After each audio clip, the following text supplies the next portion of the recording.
Assalamualaikum warahmatullahi wabarakatuh. Salam Om Swastiastu, Namo Buddhaya. Salam kebajikan bagi kita semua. Perkenalkan, nama saya Suciwani Zai, NIM 25101160, mahasiswa psikologis.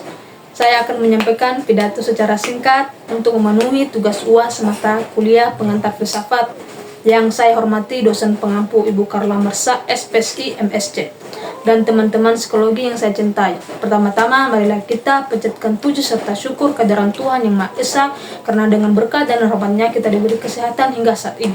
Di kesempatan kali ini, izinkan saya menyampaikan pidato singkat tentang nilai lingkungan keluarga dalam kehidupan mahasiswa tinjauan aksiologis. Saya memulai dengan sesuatu yang sangat sederhana saja. Kita semua di sini mahasiswa, dan saya rasa hampir semua pernah berada pada titik di mana kuliah terasa sangat berat. Kadang bukan cuma berat, tapi bikin kita benar-benar ngerasa capek di kepala, capek juga di hati. Ada hari ketika tugas datang bertumpuk, belum selesai satu, sudah ada yang baru. Ada juga tekanan dari teman sebaya atau masalah pribadi yang sebenarnya ingin kita simpan sendiri. Dan dari situ kadang muncul perasaan yang tidak bisa kita ungkap, jenuh, stres, atau bahkan bingung harus cerita ke siapa. Menariknya, penelitian beberapa tahun terakhir menunjukkan hal yang sama. Ada survei yang menyebutkan bahwa hampir sepertiga mahasiswa mengalami tekanan mental atau gejala depresi selama masa kuliah. Jadi kalau kita merasa kewalahan, kita tidak sendirian. Ini memang fenomena nyata.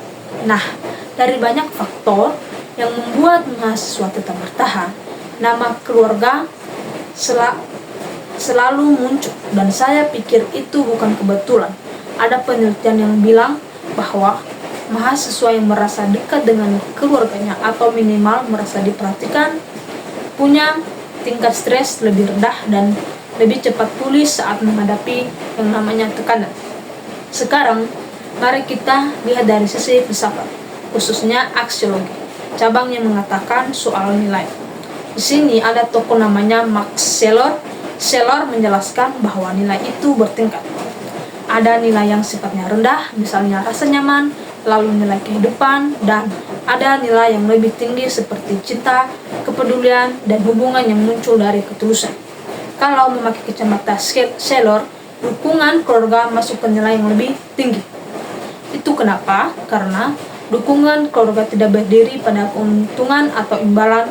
Ia lahir dari hubungan yang sudah melekat sejak kita kecil. Dan nilai seperti ini bukan hal yang biasa diciptakan instan.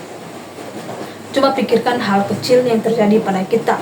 Pesan singkat dari orang tua, telepon mendadak hanya untuk menanyakan kabar, atau komentar pendek seperti belajar baik-baik ya. Bagi orang luar itu mungkin remeh, tapi buat kita yang sedang menjalani hari berat, itu bisa menjadi penguat yang tidak kelihatan tapi terasa sekali.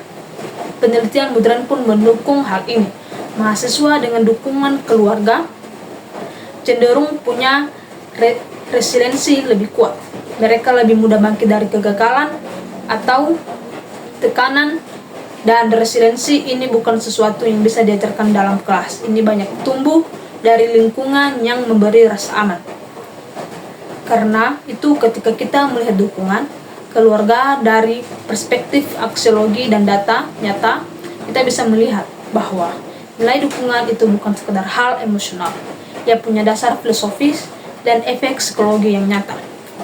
Saya ingin menutup dengan satu hal saja. Kadang kita terlalu sibuk kuliah sampai lupa bahwa ada orang-orang di rumah yang selalu memikirkan kita.